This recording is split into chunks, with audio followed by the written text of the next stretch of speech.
Hey guys, it's Tiny Tom Logan back with a very bright t-shirt on. Yay! Now, in all seriousness, we're here today to review the Gigabyte GTX780 Ti Gigahertz edition. Bit of a mouthful, but essentially what Gigabyte have done is taken the 780 Ti, which, let's face it, was never a slow card in the first place, and dumped a huge overclock of 1085 megahertz on. And I don't mean above stock, I mean in total. I've not really done anything with the memory, but it has got the wind force cooler on it, which we already know works pretty well with all the other cards anyway. But it's also the first Gigabyte card I've seen with a backplate on it, and the backplate actually does come all the way around the card and down the side, so it's quite a big bit of kit.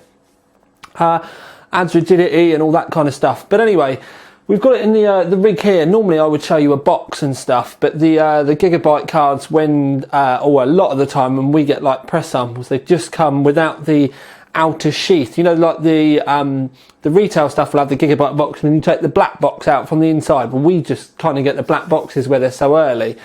So it's here. What I'm going to do is I'm going to bring you in and we'll have a good look at the card. Then we're going to have a look at the system that we're going to be testing it with, but it's our standard kind of GPU test system. I'll show you a couple of benchmarks and stuff. Also some weird things that I noticed that have started happening recently with Tomb Raider. It's nothing to do with this card, but I've just kind of dropped it in here to kind of look to try and show you how to fix it, because it was doing my head in. And then we'll finish it all off at the end with a nice big beefy conclusion. Okie dokie, moving on to a quick look at the card then. Here we go.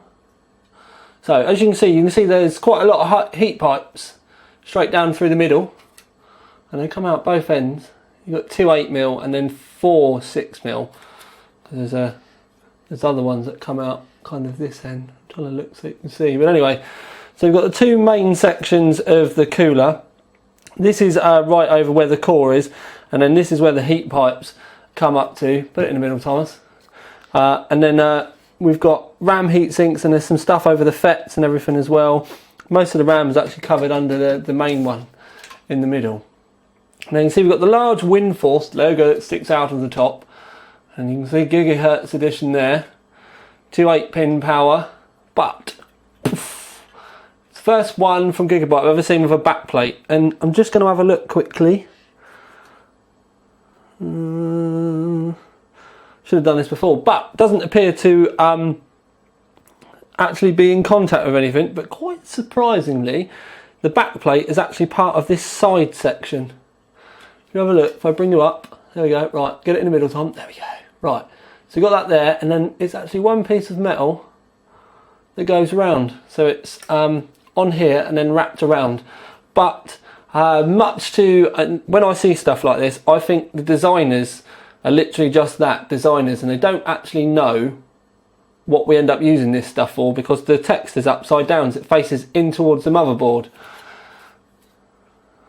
You see what I mean? So it's just like, if an actual user or someone that knew what one of these things actually did and what you know, how they go inside of cases, use one, why would you have the text facing the inside, so when it's in your rig, the text is upside down? I mean, surely someone should have noticed that beforehand. I mean, come on. This shouldn't have, you know, even got past QA. They must have seen that in a system at some point, somewhere, and gone, hang on a minute, something ain't right here. We need to turn the text around. Well, Gigabyte, for the love of God, get the text turned around with you, because literally everyone that well, okay, we won't say everyone, but a lot of people that saw the preview that we did of this on RushKit, loads of the comments like, why is the text upside down? Why is the text upside down? Why is the text upside down? So, I'm going to say as well, why the fuck is the text upside down? It's stupid. So get your shit together, get that fixed. Because, to be fair, the fact that you've got a backplate is brilliant. You know, big step forward, covers up PCB so it looks nicer, awesome. Getting the text around the wrong way almost makes you want to take the backplate off again. Or at very least, it makes me want to take this off and paint it, which then you'll say, no, that voids your warranty, Tom.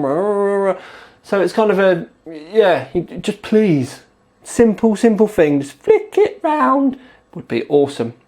And that's really the only thing that spoils the look of this card, because as far as the Gigabyte wind forces go, it looks like all the others. but it's actually got a backplate, which we want to like. So please, Gigabyte, sort it out. But there we go. We've obviously got high hopes for the cooler because they've always been real quiet before, and they do work really well. They kind of look basic, but I like the kind of, I think of it as like an industrial thing. These bars make me think of like girders and stuff on a building site, like putting a house or, what's it, like a skyscraper or something up. It's got that kind of industrially kind of feel to it. And let's face it, this is the bit that we really see. So rather than just a black bit of plastic or just an open, you know, whatever, it's actually nice that they've got a little bit of angularity and stuff in there, and I quite like it. Also, these bits down the side, look, it's got a little round hole there. Get your cables, come out of this, have it go down this side, and you can zip tie your cables in across the top of the heat pipes. Actually helps keep your system a bit tidier. Anyway, that's that. There's not really a lot of point us showing you it in the rig. But the system is the same as always. Rampage 4 Extreme, 3960X, 32 gigabyte now of Corsair memory, H100i, in a 750D. We're still using the AX 1200 watt power supply. But yeah, there's no real point in me putting it in the system to show you the text upside down. So what we'll do is we'll just move straight on from that. Okay then, so I look at the test rig, and it is the same rig that we've been using, you know, roughly the same rig that we've been using for ages. There have been minor changes, but nothing performance based really. Right, so the card in, as you can see what I mean about the text is the wrong way up. I'll zoom you in. See, it just needs to be the other way around. It would look really nice if it was the other way around. But anyway, so that's that in there. We'll come back out. I'll change the old camera angle. Normally I'd do this and stop, but essentially the rig that we're using is one that I've been using for a little while now. Right, so we've got it in a 750D. And then we've got the Rampage 4 Extreme. I'm still using the original red one. Solid state drive is a GTX Neutron 240 gigabyte, but then below it, my storage drive is now a 240 gigabyte Force LS, and essentially Steam and everything is now running off that 240 gig storage drive. Obviously, we've got the Gigabyte GTX780 Ti Gigahertz edition, but then we've got an AX1200i with red cables. They're the individually red braided cables from Corsair as well. 32 gigabyte of Corsair Vengeance Pro memory, because that's 8 gigabytes per stick, so it's 16 gigabyte per side. We've got H100i in there in the roof with the fans on silent, so nothing, you know, really major there. But we have got the new red LED AF140s in there. We've got one in the back and two in the front. I am probably likely to spin that rear one round for slightly better intake. But when I first started using these, I just set it up for normal kind of tarty looking photos. But yeah, I think I would probably spin it round for longer use, and I probably should get around to doing that. But anyway, a pretty good looking system. What I am going to do now though is looking over here. That was almost seamless. Oh, the professionalism. What I'm going to do is I'm going to open a GPU-Z, and I'll do this with you live on screen. Oh, it's bounced up into that top corner, but what I'm going to do is I'm just going to whee, and then what I'm going to do is zoom you in. There we go. I'm going to open another GPU-Z, which confuses a lot of people. I reckon we may even be able to get you zoomed in a little bit more. And this is something I don't see many people doing. But right, we have the default clock, the GPU clock, the memory, the boost, and obviously the GPU clock is 1085 megahertz, so just over a gig, almost 1.1 gig. And then the boost is 1150, which is 1.15 gig. Anyway, why do I keep making noises though? So when we go on to this section of GPU-Z, what you can do is go here and then tell it to register the highest reading for GPU temperature, core clock, memory clock. And what we're going to do is we're going to do fan speed and fan RPM as well. And essentially what we're going to do now is we're going to load it all up just so that we can see what these will all go up to. Obviously we can see here this one's at the moment it's 1084.1, so that's roughly our GPU clock. Memory clock, we can also see that highest GPU temperature is 29 degrees, highest fan speed is 17%, which is at 796 RPM. But then what we're going to do is I'm going to grab Unigine Valley, and it's set up for 8 times and 2560 by 1440. And I'm going to hit run. And then essentially this is how I do my GPU temperature testing. I just let this loop for about 30 minutes. So I'm going to let that loop now, and I'll come back at the end. But also with this looping, not only will it stress the GPU temperature out, it's going to also give us our boost clocks. But what I'm doing also, just to the right hand side of you, in case you can't hear, I've just put the door of my 750D on. I'm just grabbing a screw so I can do the backup. Yes, I'm just putting my 750D door on. There we go. So it's just in a normal case now. You can see that the door's on. And we're going to let that loop for about 30 minutes, like I said, just to give us our clocks and our temperatures. So I will be back shortly.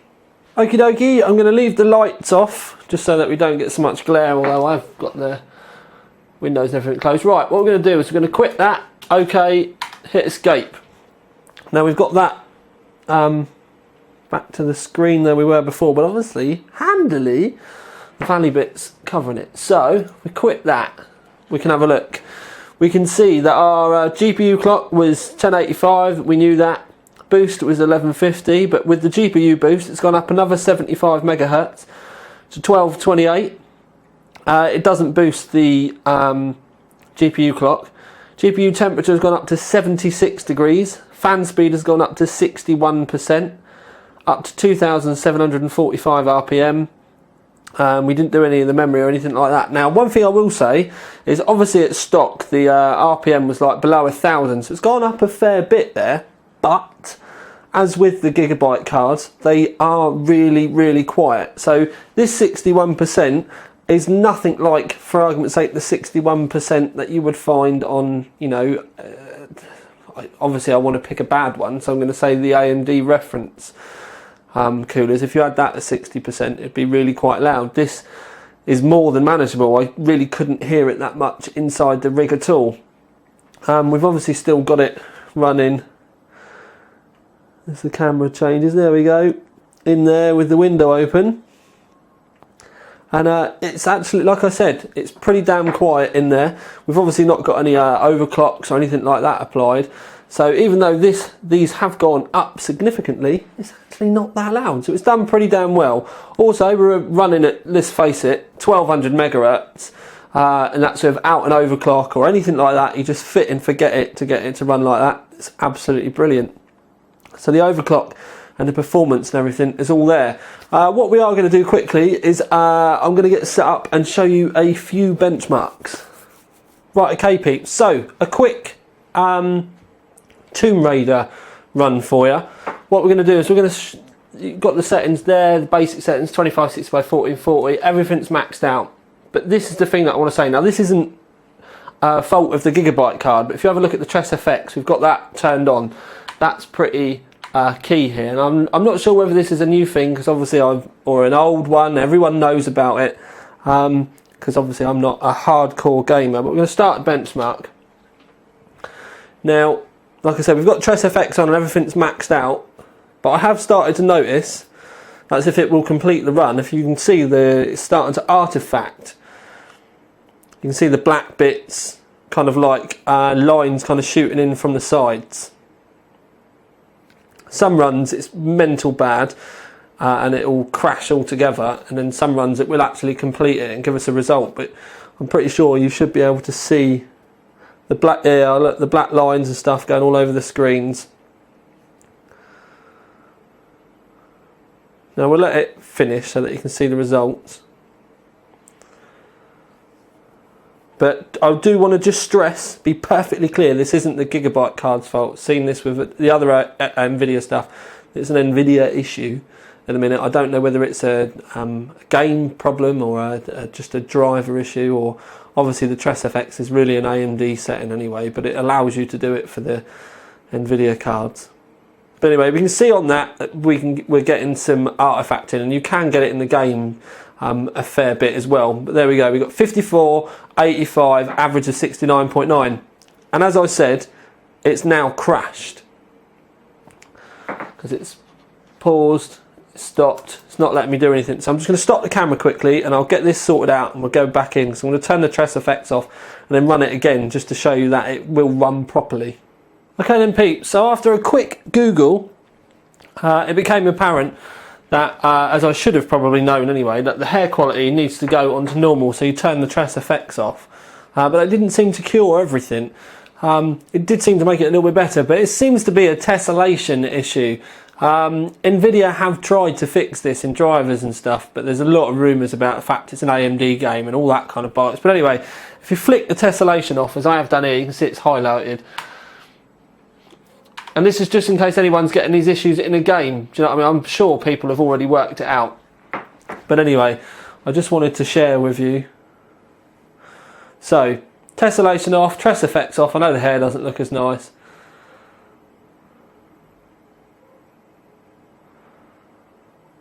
But then you get no problems with it whatsoever.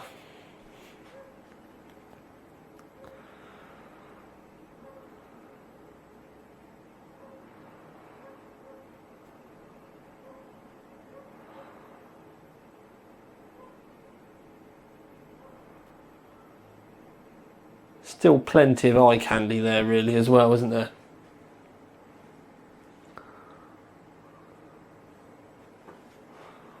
I think the fact I'm running it on a 2560 by 1440 monitor does help, because that extra resolution does make it look the gonads.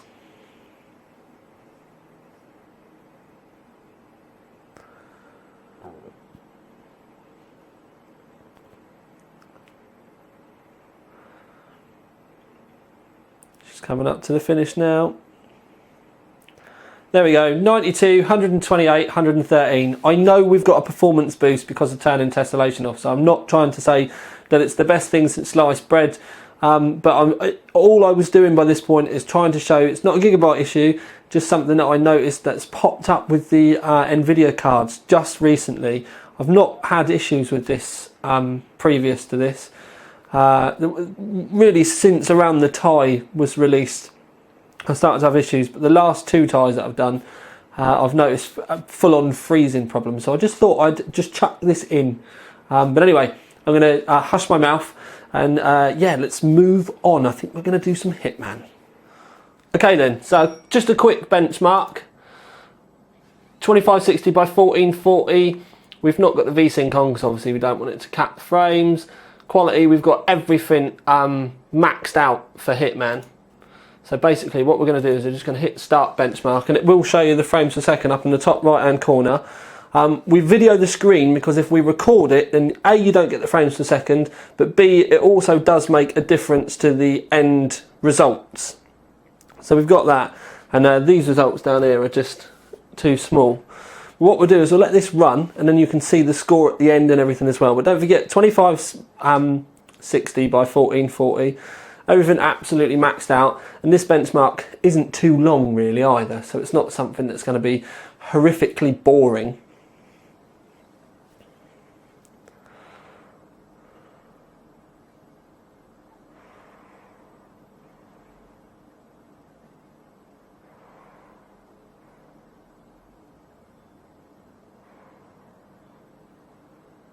I actually quite like this, all the colours. Makes me think of Christmas. Maybe because it's that time of year anyway.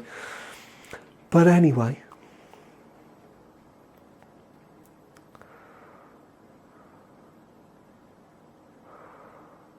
Right, I kind of like this because the results are always kind of mental anyway. Maximum frames per second, 176.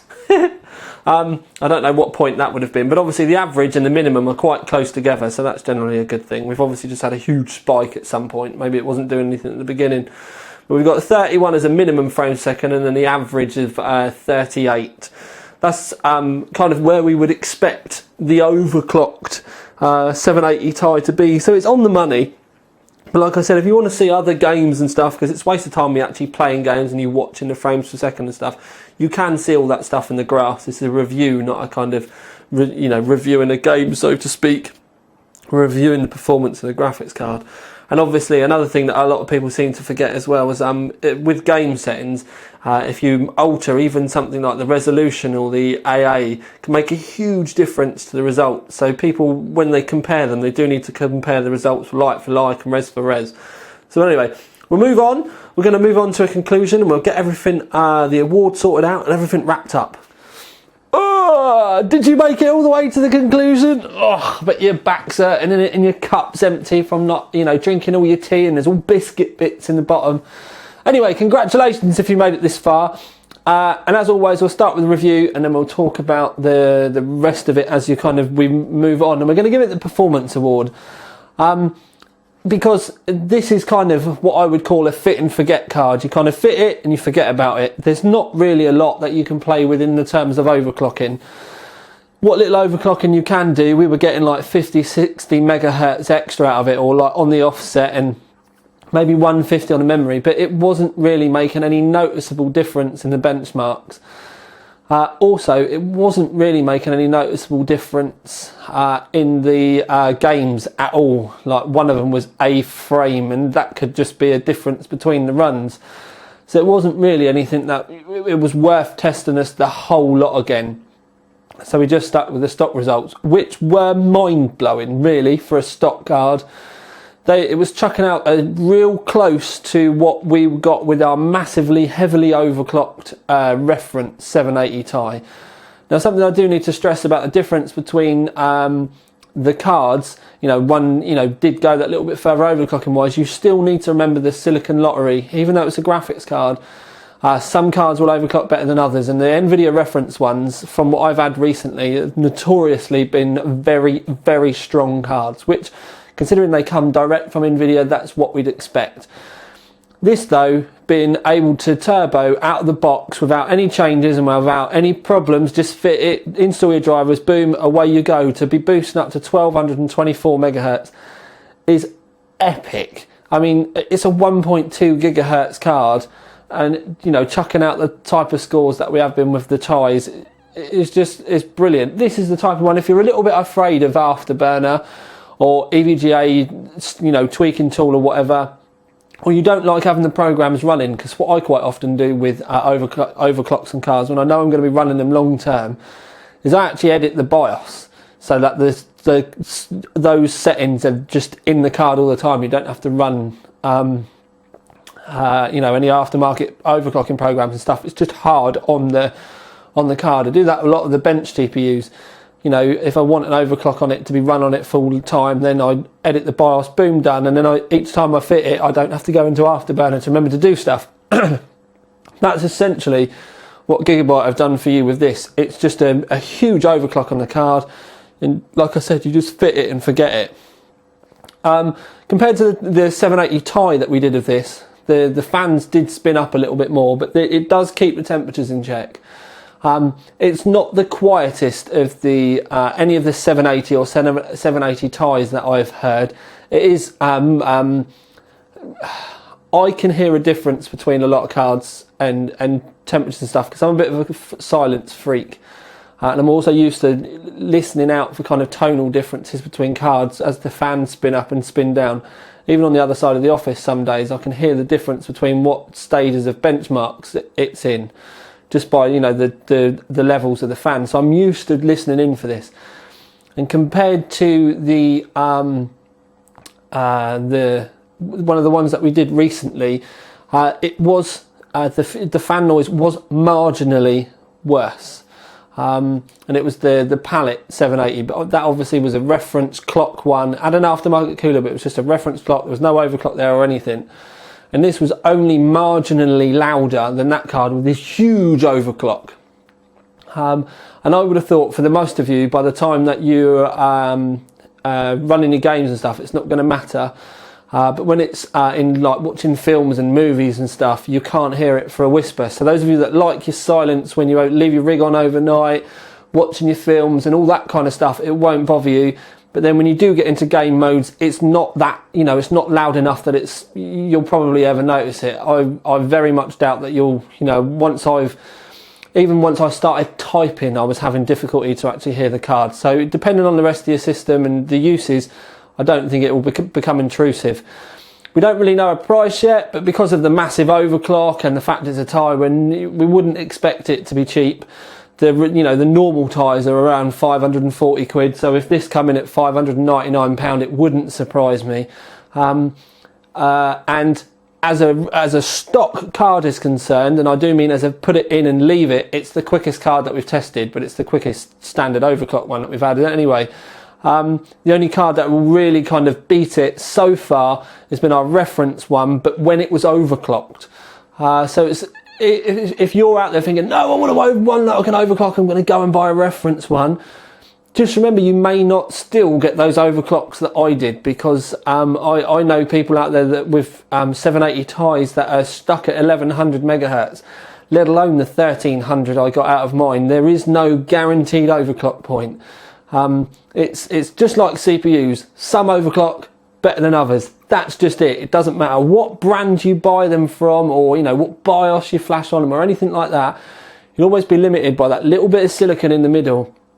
And really that's the bit that differentiates all of them, really. For the most part, with a lot of graphics cards, I almost go as far as to say that, you know, the reference PCB design is generally as good as you need for a 24/7 overclock. The real high-end super duper overclocking cards like Lightnings and stuff like that, you either buy them for the looks, or if you want to overclock them, and I do mean really overclock them, that's for the benchmarkers and stuff. But anyway, we're going massively off topic. Absolute rip storming quick of a speed of a card. The fact that you can just fit it, forget it, and get on with it. We don't know price yet, which is why we went performance rather than gold. If it had been this kind of performance at reference money, it would have been a gold award without a shadow of a doubt. But like I said, we're kind of expecting this to come in probably around the 599 point. And it's still worth buying at that if you want an epic card. I mean, just imagine if you had two of these things in your rig, in SLI, you haven't had to dick about with them, you know, sort your CPU overclock out. You know, if you've got a 2011 rig or a Haswell rig, it's not going to matter. Sort your CPU overclock out, the H100i. It's going to blow the barn doors off of every bloody game that's about in a minute. So right, that's it really. Epic little card. Like I said, slightly disappointed it wasn't an absolute barnstormer, you know, for us to be able to push it even further. But to be fair, a lot of you never bother with it anyway, so this really is one of those for the people that just want to get it, fit it, and just enjoy your games. So if you want balls out performance but don't want the messing around with overclocking and having to, you know, put all that time in and stuff, this could be the perfect card for you. But for now at least, this is Tiny Tom Logan with his very bright long sleeve t-shirt on, with another video for you out. Ding!